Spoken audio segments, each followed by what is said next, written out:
이번 주는 저희들이 코로나가 확산이 되어져 가면서 많은 성도님들이 염려하고 또 걱정하는 모습들을 보았습니다. 저 또한 성도님들 중에서 확진이 되었다는 연락을 받으면 그냥 마음이 염려가 되고 기도가 절로 나왔습니다. 그래서 그 어느 때보다 우리 모든 성도들의 마음이 염려가 가득했던 것 같습니다.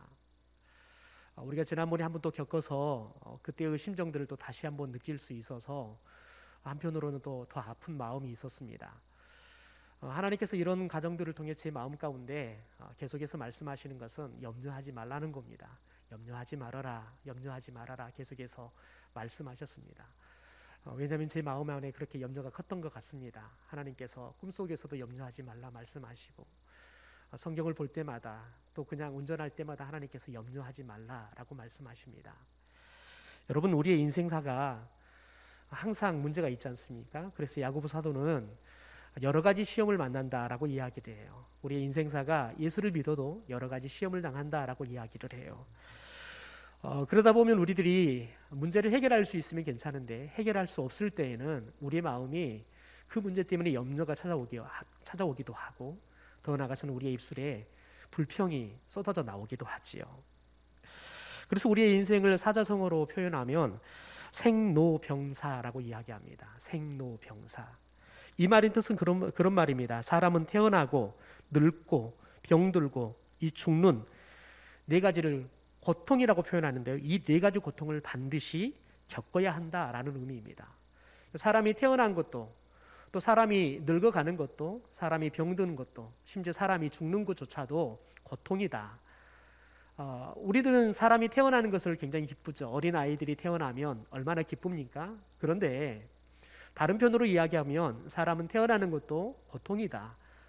이게 문제가 될 수 있다는 거지요. 그래서 이게 우리 안에 염려가 되기도 하고 또 우리 안에 늙어가는 것도 염려가 되죠. 그래서 우리가 늙지 않으려고 운동도 많이 하고 더 나아가서는 건강식품도 먹고 또 건강검진도 하지 않습니까? 그리고 또 우리가 병들지 않기 위해서 미리미리 건강검진도 하고 더 나아가서는 얼마나 관리를 잘합니까? 심지어 여러분, 사람은 죽는 것까지도 염려가 됩니다. 그래서 우리 어르신들이 늘 기도 제목 물어보면 아프지 않고 건강하게 잘 죽는 것이 가장 많은 기도 제목으로 말씀하시는 것을 보게 되어집니다. 우리의 인생은 이렇듯이 태어나면서부터 죽을 때까지 늘 문제와 그로 인한 고통이 또한 그로 인한 염려가 늘 함께하는 게 인생이라는 거죠. 더 나아가서는 세상 사람들 중에서 어려움을 당하지 않은 사람은 단 한 사람도 존재하지 않는다는 겁니다. 우리가 잘 아는 이순신 장군이 이런 글을 썼습니다. 집안이 나쁘다고 탓하지 마라. 나는 역적으로 몰락한 가문에 태어나 가난 탓에 외가에서 자랐다. 머리가 나쁘다고 탓하지 말라. 나는 과거에 거듭 낙방하고 32 늦은 나이에야 무과시험에 겨우 급제하였다. 좋은 쥐가 아니라고 불평하지 말라. 나는 14년 동안 변방 오지에서 말단 수비 장교로 세월을 호송하였다. 윗사람의 짓이라고 어쩔 수 없다고 말하지 말라. 나는 불의한 직속상관과의 불화로 수차례나 파면과 자천을 거듭하였다. 몸이 약하다고 고민하지 말라. 나는 평생토록 고질병인 위장병과 전염병으로 병아리를 하였다. 기회가 주어지지 않는다고 불평하지 마라. 나는 외적의 침입으로 나라가 이태로워진 후 47에야 겨우 지휘관이 될 수 있었다.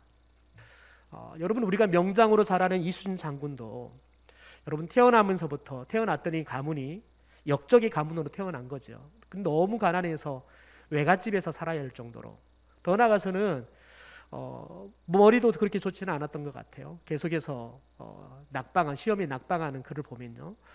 더 나아가서는 장군이니까 몸은 건강할 줄 알았더니 고질적인 위장병, 전염병으로 병아리를 늘 하던 삶을 살았다는 겁니다. 여러분, 이렇듯 명장조차도 건강도 좋지 않고 머리도 좋지 않고 또 가정도 가문도 좋지 않는 그런 배경 속에서 늘 문제와 염려 속에서 또 그런 시간들 속에서 살아야 했던 그런 모습들을 우리가 보게 되어집니다. 여러분, 우리가 살다 보면 각종 근심, 걱정거리가 많죠. 그러면 자연스럽게 우리의 마음에는 염려가 찾아오기도 하고 그 염려가 넘어서기 시작하면 한계를 넘어서기 시작하면 우리가 절망하기도 합니다. 그런데 여러분, 우리가 염려한다고 걱정한다고 문제가 해결되어지는 것을 여러분이 경험한 적이 있습니까? 우리가 염려한다고 우리가 걱정한다고 문제는 절대 해결되지 않습니다. 오히려 지나친 염려는 문제를 더 악화시킬 뿐입니다. 심지어 우리가 살 소망조차도 끊어버리고 어떤 이들은 절망한 나머지 자살까지 선택하는 사람도 있는 것을 보게 되어집니다. 그래서 예수님께서는 너희 중에 누가 염려함으로 그 키를 한 자나 더 할 수 있냐라고 말씀하시면서 염려는 문제 해결 방법이 아니다 우리에게 가르쳐 주십니다. 오늘 말씀은 영적인 거장이었던 사도 바울이 수많은 염려 속에서 우리 그리스도인들이 이 염려를 어떻게 극복하고 살아야 되는지에 대해서 잘 교훈해 주고 있는 말씀입니다. 우리 첫 번째는 아무것도 염려하지 말고 주 안에서 항상 기뻐하라고 명령합니다. 우리 4절의 말씀을 같이 읽죠. 주 안에서 항상 기뻐하라. 내가 다시 말하노니 기뻐하라. 여러분, 빛이 들어오면 어둠은 자연스럽게 물러갑니다. 그렇듯이 여러분, 기쁨이 우리 마음에 찾아오면 우리 마음에 자리 잡고 있는 염려는 자연스럽게 떠나가게 된다는 거지요. 그래서 우리가 항상 기뻐하면 항상 염려는 우리로부터 떠나게 될 것입니다. 그러므로 사도 바울이 기뻐하라고 하는 것, 이것은 어떤 환경 때문에 기뻐하라는 것이 아니라 우리가 생계의 문제, 건강의 문제, 자녀의 문제, 사업의 문제, 심지어 직장의 문제나 진로의 문제로 인해서 각종 염려가 산재해 있을지라도 그럼에도 불구하고 염려할 시간에 우리가 주님 안에서 항상 기뻐하라는 거예요. 그러면 문제가 해결되어진다는 거예요. 여러분, 우리가 주님 안에서 항상 기뻐할 수 있는 이유는 뭡니까? 왜냐하면 우리가 주님 안에서 기뻐하면 우리가 주님의 말씀에 순종하는 겁니다. 때로는 여러분, 우리가 말씀을 따라서 기뻐해야 되는데 기뻐할 수 없는 상황이 있죠. 그럼에도 불구하고 우리가 주님 안에서 여러분 기뻐한다는 건 뭐냐면 우리가 그 문제를 가지고 주님 앞에 나와서 기도하는 거예요. 여러분, 처음 기도 시작할 때는 우리의 그 염려 때문에 우리 안에 기쁨이 없습니다. 오히려 마음이 슬프고 기도를 해도 답답할 수 있습니다. 그러나 우리가 기도 가운데 하나님께서는 우리의 마음 안에 있는 염려들을 다 몰아내시고 우리 안에 기쁨을 주실 줄 믿습니다. 왜냐하면 우리가 기도를 통해서 하나님과의 깊은 영적인 교제를 나누기 시작하면 주님께서 우리의 마음을 이루하실 뿐만 아니라 주님께서 우리의 생각, 우리의 삶에 이 상황 속에서 함께하고 있음을 우리에게 가르쳐 주십니다. 더 나아가서는 주님께서 우리가 주님 안에서 기도하고 우리의 염려를 맡기면 다 해결해 주신다는 그 확신이 기도 가운데 우리 가운데 찾아올 수 있기 때문에 그렇습니다. 그래서 주님은 우리가 주님 안에서 항상 기뻐하라, 이 말은 염려가 생겼을 때는 염려하지 말고 우리가 주님 앞에 그 염려를 가지고 나오라는 거지요.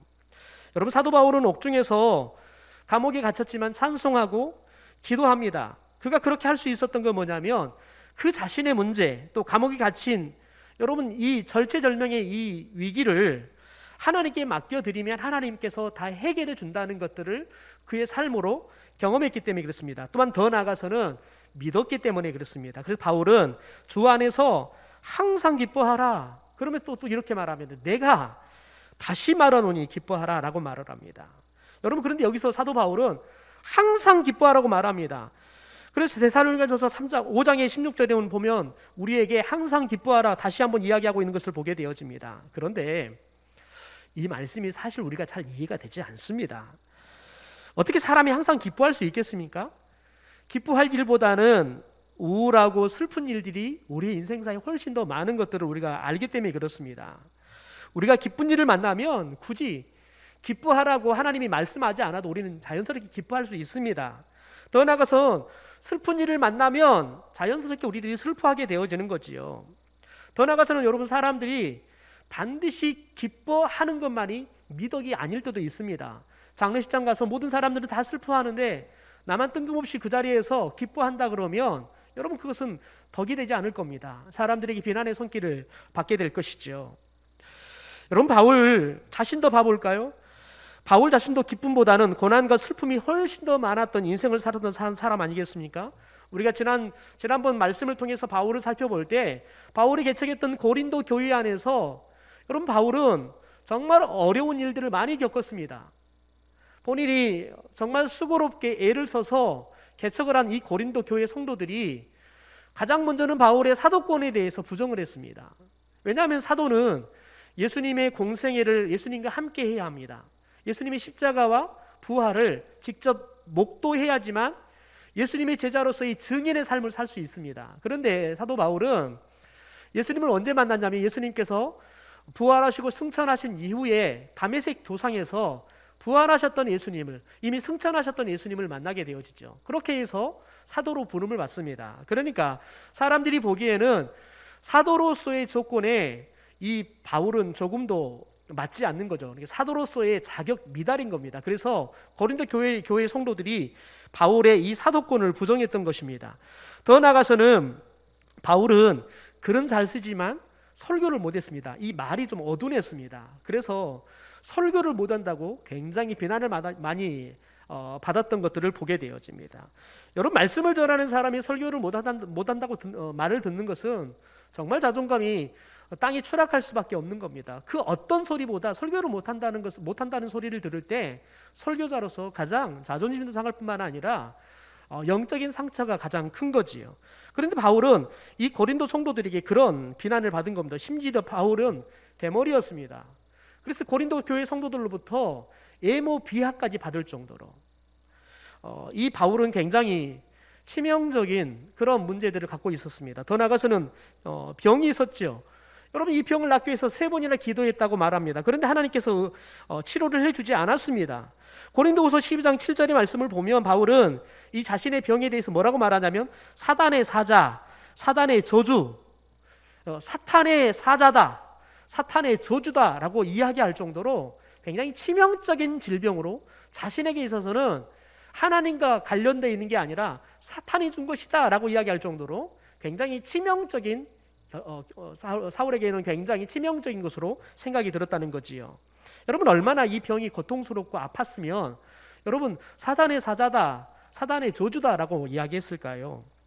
여러분, 그런데 특별히 갈라디아 성도들을 보면 이 고린도 성도들과는 다르게 이 바울을 대합니다. 그래서 바울이 이 갈라디아 성도들에 대한 마음에 감사하는 마음을 전하는 것을 봅니다. 우리 현대의 성경으로 갈라디아서 4장 14절의 말씀을 함께 읽어보죠. 내 병이 여러분에게 시험이 되긴 했지만 여러분은 나를 업신여기거나 버리지 않고 하나님의 천사나 그리스도 예수님과 같이 나를 환영해 주었습니다. 여러분, 사람들이 병이 들면 대부분 가까이 하지 않으려고 하죠. 특별히 여러분, 코로나에 감염이 되면 사람들은 법적으로도 그렇고 방역 지침으로도 그렇고 심리적으로도 다 멀리 하려고 하는 그런 여러분 성향이 나타나게 되어 있습니다. 우리 성도들 중에서 코로나에 확진이 되어서 자가격리 되어 있는 성도들이 계십니다. 여러분, 그분들은 우리가 무슨 말을 하지 않아도 마음에 이미 많은 아픔과 또 실은 마음에 염려들이 많습니다. 여러분, 저와 여러분이 고린도 교회 성도들처럼 대하는 것이 아니라 우리가 이분들을 향해서 우리들이 갈라디아 교회 성도들처럼 우리들이 그분들을 위해서 기도해주고 그분들의 마음을 이해해주고 또 격려해주고 칭찬해줬으면 좋겠습니다. 그래서 우리 공동체가 여러분 이런 어려운 상황에 건강하게 이 상황들을 잘 대처해가고 잘 해결해 갔으면 좋겠습니다. 가장 중요한 건 여러분, 우리들이 어떤 사람에게든 여러분 고린도 교회처럼 그 사람의 약점을 가지고 공격하거나 비난하기보다는 갈라디아 교회 성도들처럼 오히려 그 약점을 안아주고 여러분 우리들이 오히려 그 허물들을 덮어주고 우리가 그들을 위해서 긍휼의 은혜 또 기도해주고 필요한 것이 있다 그러면 우리들이 도울 수 있는 것들은 도와줌으로 인해서 그분들이 이 슬픔 속에 아픔 속에서 염려 속에서 우리 때문에 힘을 얻고 잘 해결해 갈 수 있도록 함께 우리들이 지혜롭게 이 문제를 해결해 갔으면 좋겠습니다. 여러분, 더 나아가서는 바울은 고린도 이 교회 성도들에게 짐이 되지 않기 위해서 고린도 교회를 개척하면서 그가 직접 천막을 만들어서 실은 돈을 벌어서 자신의 생활비, 사역비들을 해결하면서 고린도 교회를 세웠습니다. 여러분, 그런데 이렇게 자비랑으로 선교하는 교회를 세우는 이 모습조차도 고린도 교회 성도들에게 있어서는 바울을 미워하는 빌미가 되었습니다. 그러니까 여러분, 고린도 교회 성도들은 바울을 그냥 이러나 저러나 무엇을 하든지 바울이 하는 것은 다 미웠던 것 같습니다. 여러분, 그런데 그런 상황, 어떻게 보면 본인이 가장 최악의 상황입니다. 이런 최악의 상황 가운데 그가 기록한 말씀이 어디냐면 데살로니가 전서입니다. 데살로니가 교회를 향해서 편지를 보냅니다. 그런데 여러분, 이 편지 속에서 말씀하는 게 항상 기뻐하라라고 이야기하는 것을 보게 되어집니다. 여러분, 지금 바울이 어떻게 보면 고린도 교회 성도들에게 모함을 받고 비난을 당하고 욕을 얻어먹으면서 마음이 얼마나 힘들겠습니까? 그런데 그런 와중에서도 이 데살로니가 교회 성도들에게 편지를 보내면서 그가 이야기하는 게 뭐냐면 항상 기뻐하라는 거예요. 바울은 그냥 립 서비스 하는 게 아닙니다. 빈말을 하는 게 아닙니다. 그럼에도 불구하고 바울은 홀로 항상 기뻐하면서, 그래서 데살로니가 교회 성도들에게 너희도 내가 항상 기뻐한 것처럼 너희도 항상 기뻐했으면 좋겠다라고 말씀하는 거지요. 왜냐하면 우리가 기뻐하면 염려가 떠나가고 주님이 항상 기뻐할 수 있는 힘을 주시기 때문에 그렇습니다. 은혜를 주시기 때문에 그렇습니다. 그래서 베드로는 베드로전서 5장 7절에 이렇게 말합니다. 우리 현대어 성경으로 같이 읽어보죠. 여러분의 모든 근심 걱정을 하나님께 맡기십시오. 늘 여러분의 생각으로 가득 차 있는 하나님께서 여러분에게 일어나는 일을 일일이 보살펴 주실 것입니다.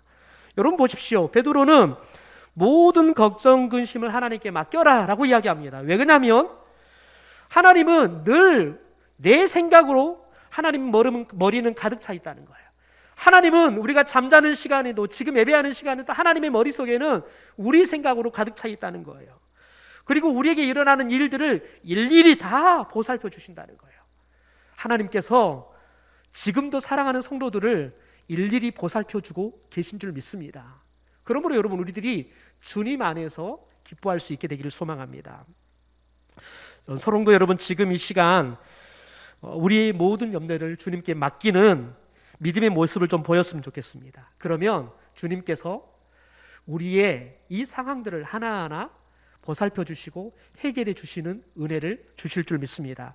둘째는 아무것도 염려하지 말고 모든 일에 기도하라고 명령하십니다. 우리 6절의 말씀을 함께 읽어보죠. 아무것도 염려하지 말고 다만 모든 일에 기도와 간구로 너희 구할 것을 감사함으로 하나님께 아뢰라. 여러분, 지금 생긴 문제 때문에 너무 고민하거나 번민하거나 초조해하거나 불안해하지 말고 전지전능하신 하나님께 여러분 그 모든 것을 맡기면 하나님께서 해결해 주신다라고 말씀하십니다. 여러분, 세상 사람들이나 그리스도인들이나 공통적으로 문제와 염려는 항상 찾아옵니다. 그러나 그리스도인들은 세상 사람들처럼 염려하는 사람들이 아니라 염려할 시간에 기도하는 사람들인 겁니다. 여러분, 세상 사람들은 왜 염려합니까? 왜냐하면 그들의 문제를 해결할 분이 없기 때문에 그렇습니다. 그래서 그들은 염려할 수밖에 없는 겁니다. 그러나 그리스도인들은 염려하지 말고 기도해야 할 이유는 뭐냐면, 여러분, 우리의 모든 문제를 해결해 줄 수 있는 전지전능하신 하나님이 저와 여러분의 아버지가 되시기 때문에 그렇습니다. 그래서 저와 여러분이 우리 아버지 되신 하나님 앞에 우리의 모든 염려거리들을 다 말씀하시면 그분이 하나하나 다 관심을 갖고 보살펴 줄 뿐만 아니라 해결해 주시기 때문에 그리스도인들은 세상 사람들과 다르게 염려하기보다는 하나님 앞에 기도하라는 거예요. 그러면 반드시 하나님께서 해결해 주시기 때문에 그렇습니다. 여러분, 그러면 어떤 일들이 일어납니까? 우리 7절에 이렇게 말합니다. 그리하면 모든 지각에 뛰어난 하나님의 평강이 그리스도 예수 안에서 너희 마음과 생각을 지킨다라고 이야기해요. 여러분, 우리 안에 염려가 생기잖아요. 그러면 그 염려조차도 하나님께 맡기십시오. 그러면 하나님께서 우리 가운데 평강의 마음을 주시되 그 평강이 우리 가운데 임하면 우리의 마음, 생각, 여러분 이것을 하나님께 지켜주신다는 거예요. 여러분, 7절의 말씀은 우리가 현대어 성경으로 다시 한번 좀 읽어보면 훨씬 더 세밀하게 역사하시는 하나님을 우리가 볼 수 있습니다. 우리 7절의 말씀은 현대어 성경으로 같이 읽어보겠습니다. 그러면 여러분은 인간의 이해를 훨씬 더 초월한 하나님의 평안을 경험하게 될 것입니다. 여러분이 그리스도 예수를 의지할 때 하나님의 평화가 여러분의 생각과 마음을 안정시키며 안식을 줄 것입니다. 여러분, 우리가 하나님을 의지하잖아요. 우리가 염려할 것을 가지고 하나님께 기도하면 하나님께서 하나님의 평안을 우리 가운데 주시는데 그 평화가 우리의 생각, 마음을 첫째는 안정시키고요. 그래서 우리가 안식할 수 있도록 하나님께서 모든 문제로부터 우리를 지켜주신다는 거죠. 여러분, 하나님의 평강은 돈으로 살 수 있는 게 아닙니다. 기도로 얻고 하나님의 은혜의 선물로 받을 수 있는 겁니다. 그래서 7절에 그리하면 하나님의 평강이 너희 마음과 생각을 지킬 것이다. 언제요? 기도하면. 우리가 하나님 앞에 기도하면 하나님의 평강이 너희 마음과 생각을 지킨다라고 이야기하는 겁니다. 여러분, 여기서 중요한 것은 그리하면이라는 접속사인데요, 기도와 평강이라는 이 두 개의 단어를 연결시키는 게 바로 그리하면입니다. 그러니까 우리가 기도하면 하나님이 평강을 주시고, 우리가 기도하면 내 마음과 생각을 빼앗기지 않도록, 무너지지 않도록 하나님께서 안정을 주시고 안식을 주신다는 거지요. 여러분, 이스라엘 지도자였던 모세, 여러분, 모세나 이스라엘 백성들이나 똑같이 홍해 바다를 맞닥뜨립니다. 그런데 여러분, 이스라엘 백성들은 그 홍해 바다, 그리고 뒤에 추적해오는 애굽의 군대를 보면서 그들은 모세를 향해서 불평과 불만 쏟아내놓습니다. 그들이 염려하면서 염려를 뛰어넘어서 그들 안에 찾아오는 그 염려가 너무 커져가니까요, 분노의 감정으로, 불평 불만으로 모세에게 비난하는 것을 보게 되어집니다. 여러분, 그런데 모세는 똑같은 홍해 바다를 맞닥뜨리고 있습니다. 더 나아가서는 뒤에 애국 군대가 쳐들어온 것을 똑같이 이스라엘 백성들과 여러분 경험하고 있습니다. 그런데 모세는 달랐습니다. 심지어 모세는 그렇게 본인이 목숨을 걸고 이끌고 오는 백성들조차도 본인을 향해 비난을 쏟아내고 있는데, 모세는 여러분 건강하게 하나님 앞에 반응을 보이죠. 그는 하나님의 말씀을 따라서 그가 하나님 앞에 나아가서 그 상황에 대해서 진솔하게 하나님 앞에 다 이야기하는 것을 보게 되어집니다. 여러분, 이게 진정한 그리스도인의 모습입니다. 저와 여러분이 교회를 다니는 것 중요합니다. 여러분, 그런데 중요한 건 뭐냐면, 저와 여러분이 진정한 믿음은 언제 나타나냐면 홍해 바다를 만났을 때입니다. 애국 군대가 우리를 죽이기 위해 쳐들어오는 문제를 만났을 때 여러분, 저와 여러분 믿음을 보여야 되는 거죠. 저와 여러분이 그때 불평과 염려와 불만을 쏟아내면 여러분, 우리 안에 믿음이 없는 거예요. 부디 저와 여러분이 모세처럼 이 홍해 바다 앞에서 애굽의 군대가 쳐들어온 여러분 그 상황 속에서 저와 여러분이 불평과 불만을 쏟아내기보다는 모세처럼 하나님 앞에 그 상황을 가지고 나가서 그대로 기도할 수 있는, 심지어 나의 마음, 이 염려하는 마음조차도 하나님 앞에 다 쏟아내어 놓을 수 있는 기도의 사람들이 되기를 주님의 이름으로 축원합니다. 여러분, 우리가 기도하면 하나님께서 홍해를 갈라지는 기적을 주실 겁니다. 여러분, 그래서 기도는 기적을 일으키는 겁니다. 염려 대신에 기도했더니 여러분, 링컨은 남북전쟁에서 승리를 하는 경험을 합니다. 여러분, 염려 대신 무릎 꿇고 눈물로 간구했던 한나는 여러분 아들을 얻는 선물을 받는 것을 보게 되어집니다. 여러분, 지금 우리는 그 어느 때보다 염려가 많습니다. 걱정과 근심이 많은 때입니다. 이 말은 그 어느 때마다 우리가 기도를 더 많이 해야 될다라는 거지요. 그러면 여러분, 하나님께서 우리의 기도를 따라서 평강을 주시고 그 평강이 우리의 마음과 생각을 지킬 것입니다. 더 나아가서는 하나님이 우리 가운데 이 상황조차도 전화 이복이 되게 하셔서 우리 모두에게 더 큰 하나님의 축복을 주시는 그런 축복의 기회가 될 줄 믿습니다. 마지막으로 여러분, 아무것도 염려하지 말고 감사함으로 기도하라고 명령합니다.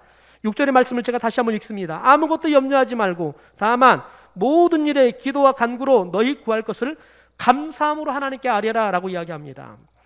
알렉산더 하이트 목사님이 계시는데요, 이분은 꼭 설교하기 전에 성도들에게 이렇게 이야기하고 설교를 시작했답니다. 오늘도 좋은 일기를 주신 하나님께 감사합니다. 오늘도 좋은 일기를 주신 하나님께 감사합니다. 이렇게 멘트를 하고 설교를 시작했다고 합니다. 여러분, 그런데 이 하이트 목사님이 사는 지역은 항상 일기가 좋은 지역이었다고 합니다.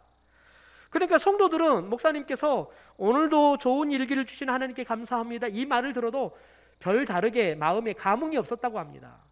그런데 어느 날 주일이 되었는데 그날은 천둥과 번개가 막 치면서 비가 억수로 쏟아졌답니다. 그러니까 성도들이 우리 목사님이 오늘은 그 뭐라고 이야기할까? 그게 궁금했다는 겁니다. 그런데 목사님이 이렇게 이야기하더라는 거예요. 하나님 감사합니다. 오늘 같은 날씨를 매일같이 주지 않음을 정말 감사합니다. 오늘같이 천둥, 번개가 쏟아지는, 비가 쏟아지는 이런 날씨를 매일같이 우리에게 주지 않아서 감사합니다 라고 감사하더라는. 그래서 성도들이 그 목사님의 멘트를 듣는데 그 어느 때보다 그 멘트가 감동이 되더라는 거예요. 그래서 성도들이 아멘 했다는 거지요. 여러분, 하이트 목사님이 성도들과 다른 것은 뭡니까? 하이트 목사님은 늘 하나님 앞에서 감사할 거리를 찾고 사셨다는 거예요. 여러분, 우리가 어떤 상황 속에서도 우리가 하나님 앞에 믿음을 가지고 살아가기 시작하면 여러분 감사할 거리는 넘치고 넘치게 될 줄 믿습니다. 여러분 진정한 감사는 이해에서 오는 게 아닙니다. 믿음에서 나오는 겁니다. 우리가 모든 것을 이해해야 감사할 수 있다 그러면 우리의 인생을 살면서 우리가 몇 번이나 감사할 수 있겠습니까? 여러분 그런데 믿음으로 하는 감사이기에 항상 감사할 수 있는 겁니다. 한없이 감사할 수 있는 겁니다. 감사는 그래서 여러분 염려를 치료하는 가장 좋은 치료제이고 또 기도할 때 절대 빼놓아서는 안 될 중요한 기도의 요소입니다. 여러분 그래서 저와 여러분이 믿음이 안에 자리를 잡으면 잘수록 가장 많이 사용하는 단어가 감사라는 단어, 사랑하는 단어입니다. 사랑. 저는 우리 성도들 가운데 이 감사의 단어가 더 많아졌으면 좋겠어요. 이 상황 속에서 우리가 감사할 일이 없는 것처럼 보이지만 여러분 이 상황 가운데 우리가 감사할 수 있는 일들을 찾기 시작하면 여러분 수만 가지의 감사들을 찾게 될 겁니다. 확진자들이 나왔지만 특별히 증상들이 심한 분이 없고 또 증상이 있었던 분들이 또 증상들이 다 완화가 되어서 얼마나 감사한지 모르겠습니다. 여러분 우리들이 감사거리를 찾는다 그러면 수만 가지의 감사거리를 찾을 수 있는데 특별히 저와 여러분이 이 한 주간 하나님 앞에서 감사거리를 더 찾고 또 찾고 감사하는 그런 시간이 되었으면 좋겠습니다. 여러분 성도에게 염려는 하나님께 대한 불신이고 감사는 하나님에 대한 신뢰입니다. 이미 하나님께서 베풀어 주신 만 가지 은혜를 생각하면 여러분 우리에게 자연스럽게 감사하는 마음이 찾아오고 그 감사하는 마음이 우리 가운데 찾아오면 염려가 떠나게 될 줄 믿습니다. 여러분 우리들 마음에 쌓여있는 염려, 우리 가정에 지금 들어와 있는 염려거리들 우리가 감사함으로 몰아낼 수 있게 되기를 소망합니다. 우리 마음에 감사가 차 있을 때 불평도 불만도 염려도 근심도 다 달아나게 될 것입니다. 여러분 지금 여러분의 마음 안에 감사가 있습니까? 염려가 있습니까? 여러분 마음 안에 불평이 있습니까? 평안이 있습니까? 저는 부디 우리 성도들이 아무것도 염려하지 말고 오직 저와 여러분이 하나님 앞에서 감사할 수 있게 되기를 주님의 이름으로 축원합니다. 그래서 이 한 주간이 우리가 주님 안에서 항상 기뻐하고 더 나아가서는 저와 여러분이 주님의 은혜를 날마다 구할 뿐만 아니라 감사하며 살아가면서 하나님의 평강이 임하고 하나님께서 우리의 삶을 다시 새롭게 해주시는 은혜를 경험하는 시간이 되기를 주님의 이름으로 축원합니다.